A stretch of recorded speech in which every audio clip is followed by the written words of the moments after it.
We've got some things to talk about, like the August budget.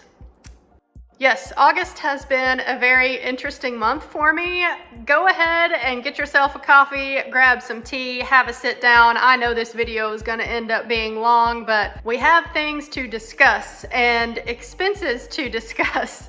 So if you're new to the channel, welcome. You have joined me on a very weird month, but such is life, things happen.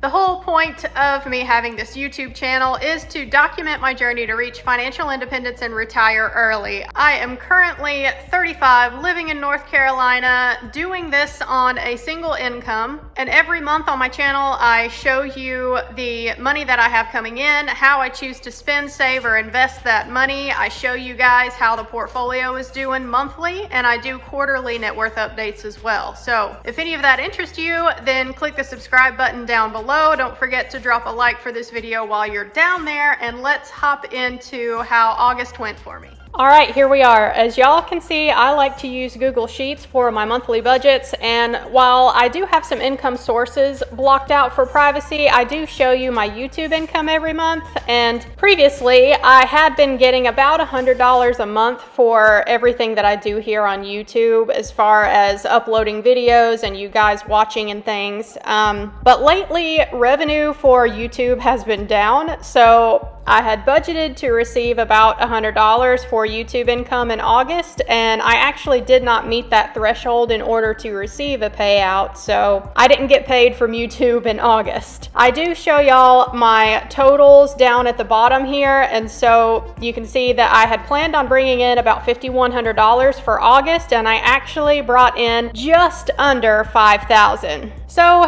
moving down into the bills and spending section for the month, there have been quite a few expenses this month. Let's just hop right in. Starting at the top, my mortgage payment every single month is $536. Yes, it's a cheap cost of living here in North Carolina. I love it. My power bill, I budgeted $100 for that, and I came in a good bit under here at $75.46. That is because I was traveling part of the month, so my electricity usage was a lot less than what it usually is. Water, I budgeted $40 there and came in at $32.83. My internet, $99. As always, I have Starlink internet here and love it. Gas bill, I budgeted $100 and I came in over here at $111.78. I think I am going to have to up this gas bill probably by at least $50 a month. I'm gonna see where that lands in September and then make a judgment about it. But yeah, I was traveling part of the month and I still ended up going over on my gas bill. So the new car is not quite as efficient as my old hybrid was. Gym, I have a Planet Fitness membership and that is $23.06 every month. I have toyed with the idea of bumping down that membership to just the regular $10 a month, but I go back and forth about it because honestly, $23 a month is not that much money. And when I do feel like I am going to the gym more often, then I do like the perks that you get for that upgraded membership. So I may just leave it. I don't know. I go back and forth, but even if I do downgrade, it's only going to save me an extra $10 a month, and that's really not too much to worry about right now. Lawn care. Y'all can see here that I budgeted $300 and I came in at $150 this month. I only used my guy that comes to cut my 5 acres that I have here once in August, and reason being that I actually have bought my own lawnmower, you guys. So I have started taking over all the lawn care at my house now. And you don't see the lawnmower listed on the August budget because I'm actually going to pay it off in September. I put it on my credit card. I found a really good used mower on Facebook Marketplace, and that's what I went with. So I'll get into the details of that in the September budget review. But I'm actually really glad to have found that mower and went ahead and purchased it because it's going to save me money in the long run. And really, it was a good deal, and I don't mind that it's used at all. I knew in the back of my mind that I really want to pay off my car aggressively, right? But I knew I had some larger expenses looming in the back of my mind, and getting myself a lawnmower was one of those expenses that I had in mind, and the other one we'll get to in a few minutes here. Y'all probably already see it down here. But moving on in the budget, Rollo annual. Rollo is my Irish Wolfhound, and he went to the vet for his annual visit to get all of his vaccines, physical, and I also bought another year's supply of heartworm prevention for him, and also some of this cost is boarding while he was there at the vet and I was out traveling. So that is why he had a pretty hefty bill this month. I thought that all of that was going to be about $750 for him, and I came in at $739.28. After that, COVID test. No worries here, guys. This is just what I had to do in order to travel. So I had to get COVID tested. I was negative. I still had to get the test even though I've been fully vaccinated, but it is what it is. It was $75.39. Geico, this is some extra money charged to me from buying the new car. My insurance has gone up a little bit, so they charged me $108.75. I pay my insurance every 6 months with Geico. Lawyer fee. If you've been with me for a while, then you know that last August I went through a separation, and as of this month, the divorce is officially filed and it should be final here soon. I'm splitting the costs with my now ex, and my portion of the lawyer fee to finalize the divorce was $375. I wasn't really sure what this expense was going to be when I set up the budget, so really $375, it's not bad. Could have been worse. Next, this was the other big expense that I had looming in the back of my mind. If you have been with me for a while, then you may recall after I went through that separation last year, I started working on doing some home upgrades around here, and one of the projects that I had was putting down some thick black plastic in all of my flower beds and covering it with rock. That way I wouldn't have to deal with weeds so much in all of my flower beds outside. And last year I had 6 tons of rock delivered, and I put down and spread all 6 tons by myself last fall and into the winter. It took me a long time because I was just doing it one wheelbarrow full at a time. And the 6 tons of rock was not enough to complete that project. I knew that I was going to need more, and I thought that I would need about 10 more tons of rock in order to finish the flower beds that go around behind my house. So I knew the cost to get the 10 tons of rock delivered would be about $1,000, and this was the other big expense that I had in the back of my mind. And when I got back from my travels this month, I went ahead and decided to go ahead and get this rock delivered because I had some extra money this month coming in due to some overtime that I worked in the previous month. So I knew it was going to be either $1,000 this month or $1,000 next month. It didn't really make a difference. I had the extra cash flow available now, so I went ahead and got that rock delivered. And as soon as it is not as hot as Satan's front porch outside, I will get started with putting down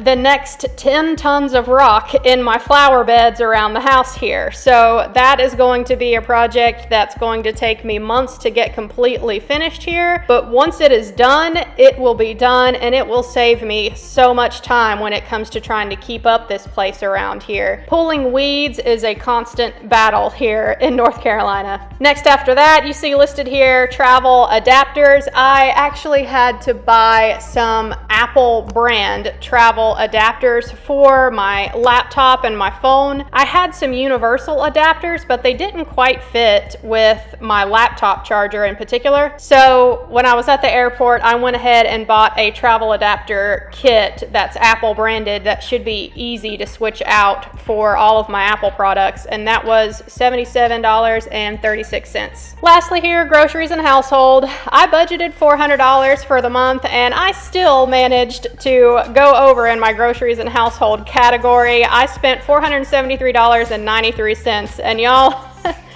none of this was from me traveling. Though if I had spent any money on like food or eating out when I was over in Sweden, then I would have put it in the budget here. This was all money that I spent before I went to Sweden or after I got back home to restock. There was also too much eating out in the month of August. I recognize that. I was choosing convenience a lot because I was trying to get everything ready here at the house before I left for my trip. I wanted to have everything like packed, ready to go. I wanted to have the house clean, so I was not spending a lot of time meal prepping like usual and just going out to eat way too much. So I ended up going over on my groceries and household by about $70 for the month. And grand total at the bottom here, I had budgeted to spend about $2,800 and I ended up spending about $3,800. That's mainly the rock that I did not account for ahead of time in the budget, but yeah, that was kind of just a last minute decision to go ahead and get that 10 tons of rock delivered. That way it's here and ready to go for me whenever I'm ready to start working on that project. And yes, I did go on vacation this month. I took a trip to Sweden, and the reason why you don't see any specific travel expenses in here is because the new boyfriend paid for me when I was over there. I didn't have to buy anything when we went out to eat or went to get groceries and cooked at home. He paid for everything while I was over there. Also, my plane ticket I paid for completely using my points from my Chase Sapphire card. It cost me nothing to fly over there, which is just amazing. I love that card, and I do have a referral link for it in the description box below. If y'all are interested, they have a good promo going on right now. But yes, I do have a new boyfriend, and he is Swedish. So we are trying to navigate that as best as we can, right? It is a little bit difficult doing the long distance thing, but the time that we got to spend together in Sweden was absolutely amazing. We met each other online. He knows about the YouTube channel and watches it, and he is also big into the FIRE movement. And guys, it's just a night and day difference whenever you have someone who is on the same financial mindset as you are. It is wonderful to be able to set goals together and discuss things like investing together and taxes and all of the things that us FIRE people like to talk about that the average person finds pretty uninteresting and dull and really doesn't like to discuss. So the vibe is 100% different and better, and I could not be happier. And even though we are separated by 5,000 miles, we're doing our best to make it work. And long term here, is this going to affect my FIRE plans? If things go well between us and we are together for the long term, then yes, ultimately this is going to affect my FIRE plans. I'm not quite exactly sure how yet. Obviously, I had never counted on possibly living in Sweden someday as part of my FIRE plan. So yes, things could definitely change on the channel here. This may turn into a geoarbitrage FIRE channel. We'll see how things go, right? So yeah, stay tuned for that. The FIRE goals may change as well. I'm just not sure how right now. But as things evolve, then you guys will know too. So yeah, there you have it. I guess the cat is out of the bag, or the tea has been spilled, as they say. I am not technically single anymore. I do have a boyfriend. Hi, Christopher, if you're watching. So with the August spending covered, let's take a look at the debt section and see what has happened with my new car purchase. All right, here it is, the debt section in the budget. So I am down to 2 debts left. I have my student loans and I have OC, my new car that I have named Opportunity Cost. And my current financial goal that I'm working on is paying down this new car aggressively.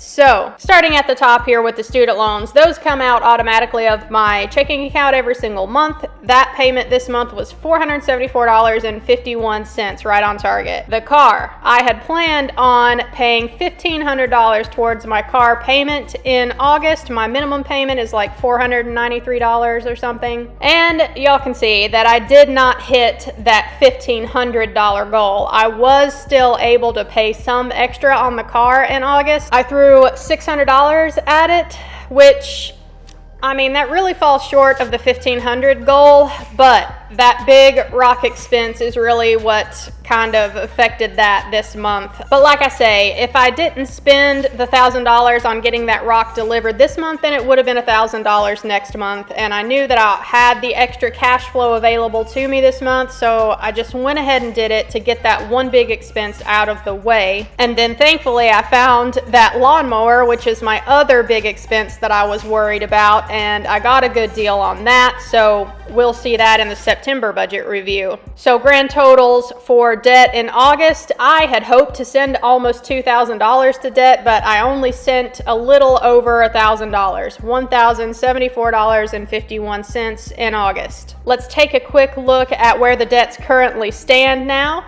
And here we are. This is looking at the September tab in my budget. So the current balances as of September 1st for both of my debts, the student loans are now at $15,675.83. My interest rate for my student loans is a variable interest rate, and it actually dropped again just slightly. My interest rate for my car and student loans used to both be 1.98%, and my student loans have dropped just a little bit. They are now at 1.97%.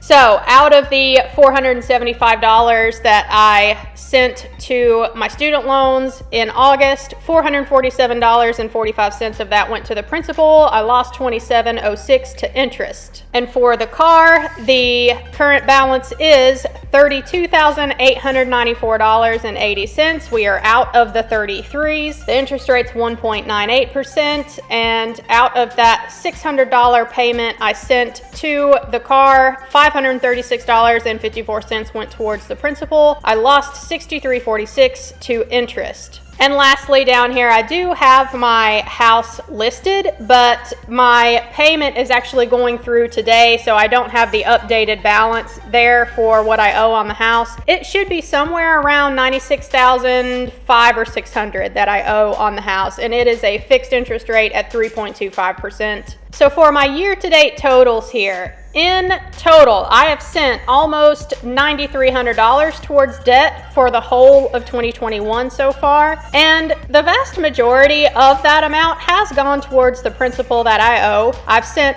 $8,604.48 to the principal and lost $650 to interest for 2021. Now, I know that my interest rates on these consumer debts that I have are super low, and the math would tell me that it makes more sense to focus on investing rather than paying off debt. But if you've been with me for a while on YouTube, guys, I've been on YouTube for years working on debt, and when it comes down to it, I'm just tired of having debt payments. So I'm choosing to, while the markets are at all-time highs and keep hitting all-time highs every week, I am choosing to focus on getting my debt paid down right now. If the markets take a dive and we go into a correction, then I will rethink the strategy. But until then, I am going to keep paying off debt aggressively for now, and I'm going to see how quickly I can get my car paid off. I am hoping that by the time I get my car balance to zero, that my student loans will also be very close to zero, or maybe even already paid off. We'll see. I'm trying to pay off my car aggressively and also race my student loans to zero at the same time.